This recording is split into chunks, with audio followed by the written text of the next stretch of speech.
Today's topic of discussion is pharmacology of angina pectoris. सबसे पहले हम फार्माकोलॉजी को पढ़ने से भी पहले हम जनरल फिजियोलॉजी या फिर पैथोलॉजी लेते हैं कि एंजाइना पेक्टोरिस होता क्या है, इसकी टाइप्स क्या होती है, इसका मेन इटियोलॉजी क्या है। जब भी हमें मैकेनिज्म ऑफ एक्शन समझने में आसानी होगी। तो पहले हम एंजाइना पेक्टोरिस का ब्रीफ सा ओवरव्यू ले लेते हैं। एंजाइना पेक्टोरिस के ऊपर मैंने एक सेपरेट वीडियो भी बनाई हुई है, तो आप उनको ज़रूर देख लीजिएगा कार्डियोवास्कुलर फिजियोलॉजी की प्लेलिस्ट के अंदर, क्योंकि मेरे पास इतना टाइम नहीं है कि मैं इसको डिस्क्रिप्शन के अंदर लिखूँ या फिर इसका क्यू कार्ड लगाऊँ। तो स्टार्ट करते हैं एंजाइना पेक्टोरिस। तो एंजाइना पेक्टोरिस होता क्या है? एंजाइना पेक्टोरिस को हम बोल सकते हैं cardiac ischaemic pain. Ischaemic pain का मतलब पहले हाइपोक्सिया हुआ होगा या फिर यानी स्पेसिफिक जो ब्लड फ्लो हार्ट की तरफ कम हो गया है, उसकी वजह से इस्कीमिक मेटाबोलाइट्स जिसके अंदर लैक्टिक एसिड होता है, carbon dioxide, hydrogen ion produce होना शुरू हो जाती है। ये इस्कीमिक मेटाबोलाइट्स हार्ट के मायोकार्डियम को डैमेज कर देते हैं, और अगर मायोकार्डियम डैमेज हो जाए और डेथ हो जाए तो उस कंडीशन को बोलते हैं मायोकार्डियल इन्फार्क्शन।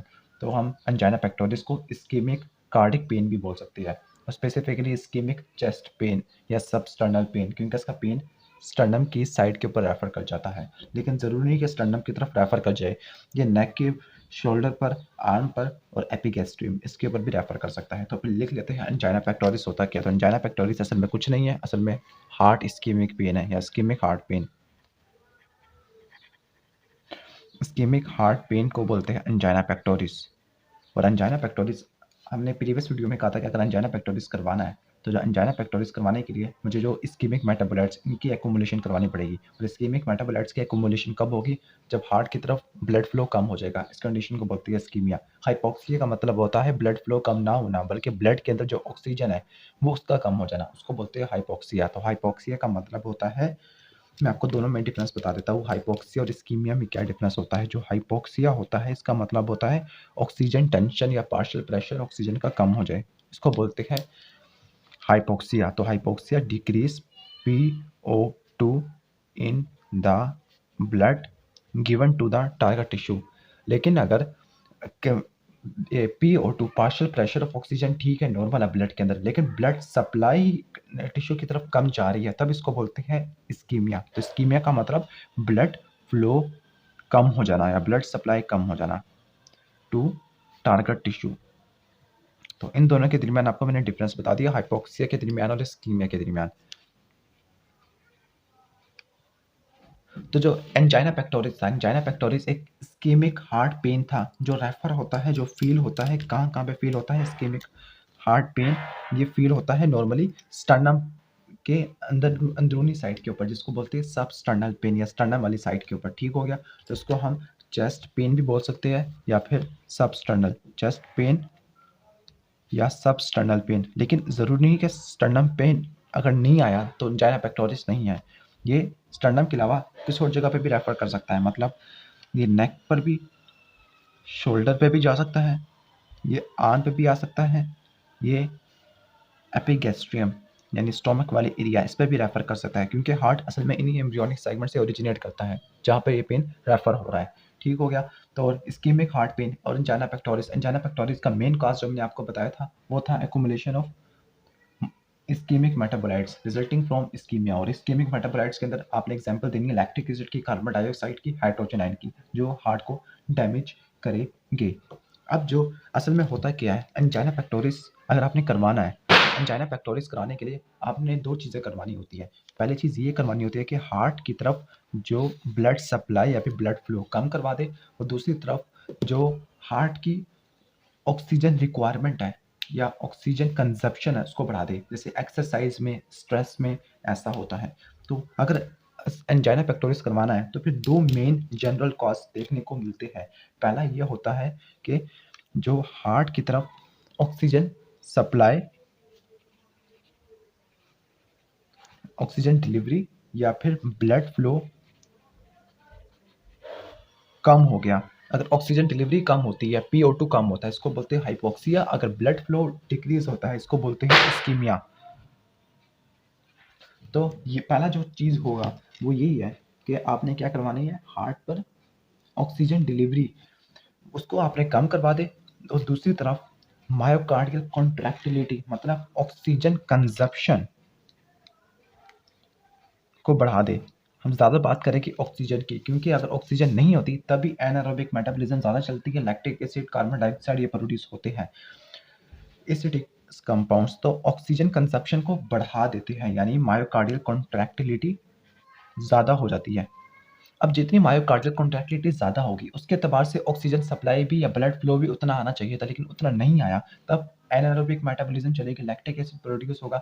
वो लैक्टिक एसिड क्या करेगा, वो मायोकार्डियम को डैमेज कर देगा। तो मायोकार्डियल कॉन्ट्रैक्टिलिटी का ज़्यादा हो जाना,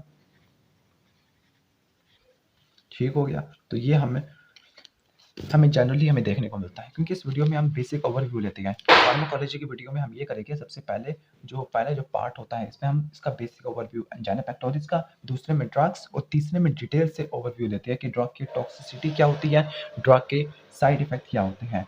तो ये हमने लेना होता है। अब पहला जो बता दिया, ऑक्सीजन डिलीवरी को कम कर देना, और दूसरा ऑक्सीजन कंजप्शन को, मायोकार्डियल कॉन्ट्रैक्टिलिटी को बढ़ा देना। पीछे से शोर हो रहा है तो थोड़ा सा हम वेट कर लेते हैं, बल्कि शोर खत्म हो गया, शुक्र है। तो ऑक्सीजन डिलीवरी का कम हो जाना, इसकी क्या क्या कॉज हो सकते हैं।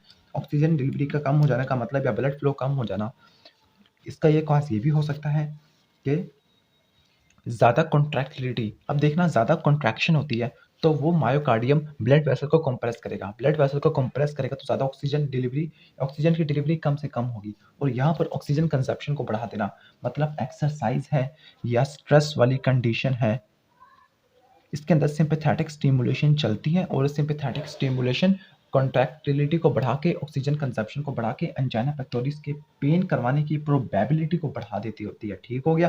तो ये तो था बेसिक ओवरव्यू एंजाइना पेक्टोरिस का, कि होता किन किन वजह की वजह से है। तो पहला था ऑक्सीजन, जो ऑक्सीजन डिमांड बढ़ गई, यहाँ पे हमने बताया था ऑक्सीजन डिलीवरी कम होगी मायोकार्डियम पर। तो जो हम ड्रग्स यूज़ करेंगे उनका प्रिंसिपल यही होगा। कुछ ऐसी ड्रग्स होगी जो ऑक्सीजन की डिलीवरी को बढ़ा देगी, और कुछ ऐसी ड्रग्स होगी जो ऑक्सीजन की डिमांड को कम कर देगी। तो यहाँ पर हम लिख सकते हैं डिलीवरी और डिमांड। तो जो ड्रग्स होती हैं, जो एंजाइना पेक्टोरिस को ट्रीट करने के लिए इस्तेमाल होती है, वो डिलीवरी को बढ़ा देती है, लेकिन डिमांड को, ऑक्सीजन डिमांड को क्या करते हैं, वो कम कर देती है। तो ये ड्रग्स काम करेगी, और ड्रग्स का मैकेनिज्म ऑफ एक्शन इस तरह से होगा।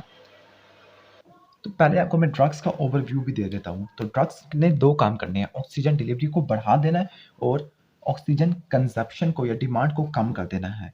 डिमांड को कम करने का मतलब सिंपैथेटिक नर्वस सिस्टम के एक्शन को ब्लॉक कर देना, कैल्शियम चैनल को ब्लॉक कर देना, और डिलीवरी को कैसे बढ़ाना, नाइट्रेट इस्तेमाल करना, वो वेज़ोडाइलेशन करवाएंगे। ठीक हो गया। तो जो इसकी 3 मेजर क्लास में डिवाइड कर देते ड्रग्स को। कुछ ऐसी ड्रग्स होगी जो वेज़ोडाइलेशन करवाएगी। तो पहला क्लास होगा वेज़ोडाइलेटर का, जिन्होंने वेज़ोडाइलेशन करवाकर हार्ट की ऑक्सीजन डिलीवरी को भी बढ़ा देना है और डिमांड को भी कम कर देना है। डिमांड को कैसे कम करेंगे, वेज़ोडाइलेशन होगी तो आर्टीरियल प्रेशर ड्रॉप कर जाएगा। जब आर्टीरियल प्रेशर ड्रॉप कर जाएगा तो आफ्टर लोड कम हो गया। आफ्टर लोड कम हो गया तो फिर मायोकार्डियल मसल फाइबर को ज़्यादा फोर्स लगानी नहीं पड़ेगी। ठीक हो गया। तो पहले होगी वेज़ोडाइलेटर या वेज़ोडाइलेशन, मैंने लिख दिया लेकिन वेज़ोडाइलेटर लिखना चाहिए था। दूसरा होगा कार्डिक डिप्रेसेंट, जो कार्डिक के यानी हार्ट के फंक्शन को, कॉन्ट्रैक्टिलिटी को कम करेंगे। तो यहाँ पर एग्जांपल आती है सिंपैथेटिक नर्वस सिस्टम के antagonist, most important beta blockers. और तीसरी आ जाएगा मिसलेनियस ड्रग्स, यानी दूसरी ड्रग्स जिनका मैकेनिज्म ऑफ एक्शन थोड़ा सा डिफरेंट होगा। तो 3 क्लास के अंदर हमने डिवाइड कर दिया, वेज़ोडाइलेटर, कार्डिक डिप्रेसेंट और मिसलेनियस। तो जो वेज़ोडाइलेशन वाली है, इसमें मज़ीद हम दो ड्रग्स आ जाती हैं। इसमें एक होगी नाइट्रेट्स और दूसरा होगा calcium blocker. Calcium blocker heart पे भी जाके काम करेंगे, कैल्शियम ब्लोकर वेसल्स के स्मूथ मसल के ऊपर भी जाके काम करेंगे। तो जो वेज़ोडाइलेशन या वेज़ोडाइलेटर है, उसमें दो में हम डिवाइड कर देते हैं। पहला होगा नाइट्रेट्स और दूसरा होगा कैल्शियम ब्लोकर। वो कैल्शियम ब्लोकर कार्डिक डिप्रेशन के तौर पे भी काम आएगा, वेज़ोडाइलेटर के तौर पे भी काम आएगा। लेकिन जब वेज़ोडाइलेटर में स्मूथ मसल के ऊपर जाके काम करेगा, कार्डिक डिप्रेशन में ये मायोकार्डियम पे जाके काम करेगा। तो कैल्शियम ब्लोकर। अब नाइट्रेट्स में मोस्ट इंपॉर्टेंट एग्जांपल आती है नाइट्रोग्लाइसरीन। अब नाइट्रोग्लाइसरीन को हम 3 रूट के ज़रिए एडमिनिस्टर करवा सकते हैं, मतलब इसकी फार्माकोकाइनेटिक्स 3 तरीकों से हो सकती है। पहला ये कि इसकी जो इसको हम देते हैं सबलिंगुअल का मतलब बिलो द टंग, वहाँ पे सबलिंगुअल वेन के ज़रिए एब्जॉर्ब हो जाएगा। दूसरा होता है ओरल, जो ओरली स्वेलविंग के ज़रिए दिया जाता है, और तीसरा ट्रांसडर्मल के स्किन के अंदर इंजेक्ट करना। तो इसके 3 इंपॉर्टेंट सोर्स हो सकते हैं इसकी एडमिनिस्ट्रेशन के। पहला बताया मैंने नाइट्रोग्लाइसरीन का सबलिंगुअल। जो सबलिंगुअल होता है ये सबसे रैपिड और शॉर्ट टर्म होता है, तो ये शॉर्ट टर्म होगा इसका। दूसरा रूट ऑफ एडमिनिस्ट्रेशन होगा ओरल, लेकिन ओरल में हमें इफेक्ट इंटरमीडिएट देखने को मिलते हैं, मतलब इसका लैटेंट पीरियड भी मीडियम है और इसका एक्शन करने का टाइम भी इंटरमीडिएट है। और तीसरा है ट्रांसडर्मल का लैटेंट पीरियड सबसे ज़्यादा होता है, मतलब काफ़ी देर में जाके काम करती है, लेकिन जब काम करती है तो फिर ज़्यादा अरसे तक काम करती है, तो लॉन्ग टर्म। कैल्शियम ब्लॉकर, अब कैल्शियम ब्लॉकर ये क्या करेगी, स्मूथ मसल के रिलैक्सेशन करवा देंगे, relaxation of vascular smooth muscle. अब vascular smooth muscle specifically coronary arteries की बात करते हैं, क्योंकि यहीं से ही हमें ब्लड फ्लो ज़्यादा मिलना है, ऑक्सीजन रिक्वायरमेंट ज़्यादा मिलनी है, तो करोनरी की बात करते हैं। ठीक हो गया। और इसके अंदर ज़्यादा इंपॉर्टेंट एग्जांपल आती है, इसके अंदर आती थी नाइट्रोग्लाइसरीन,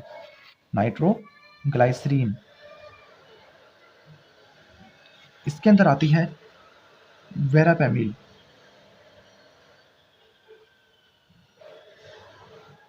कार्डिक डिप्रेसेंट का एक तो ये हो गया कैल्शियम ब्लॉकर, और दूसरा होगा बीटा ब्लॉकर्स। अब यहाँ पे आप सवाल कर सकते हैं अल्फा ब्लॉकर्स क्यों नहीं इस्तेमाल किया गया। अब अल्फा ब्लॉकर्स क्यों नहीं इस्तेमाल किए जाते, क्योंकि हार्ट के ऊपर अल्फा रिसेप्टर्स होते ही नहीं है। तो हार्ट पर कौन से रिसेप्टर्स होती हैं, बीटा रिसेप्टर, स्पेसिफिकली बीटा 1। तो जो बीटा ब्लॉकर्स यूज करते हैं, और बीटा ब्लॉकर्स के अंदर ज़्यादा इंपॉर्टेंट आता है प्रोपेनोलोल।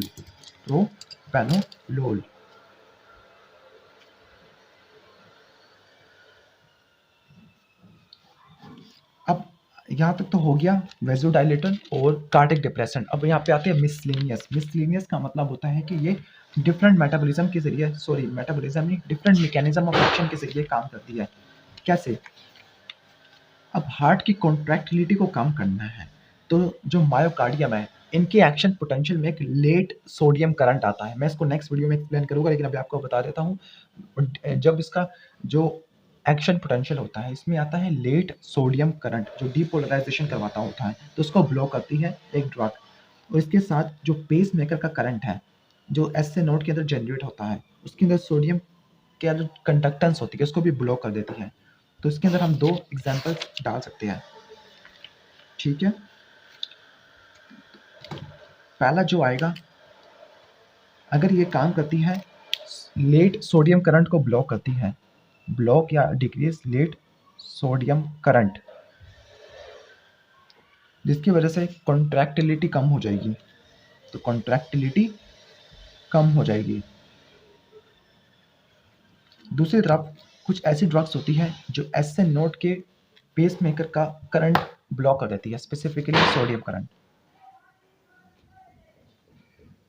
S A node. इनकी वजह से हार्ट रेट कम हो जाता है, और हार्ट रेट कम होता है तो फिर ऑक्सीजन डिमांड भी कम होती है, इनकी वजह से कॉन्ट्रैक्टिलिटी। अब इसके अंदर जो एग्जाम्पल आती है वो है रोनालोजीन, और इसके अंदर जो आती है वो है इवेब्रेडीन। पत्नी मेरी प्रोनाउंसिएशन इतनी ठीक नहीं है, तो लेकिन आप कॉन्सेप्ट को लीजिएगा, इवेब्रेडीन। तो ये था बेसिक ओवरव्यू। तो नेक्स्ट वीडियो में हम डिटेल से ड्रग्स को दोबारा से करेंगे। Thanks for watching this video. अल्लाह हाफिज़।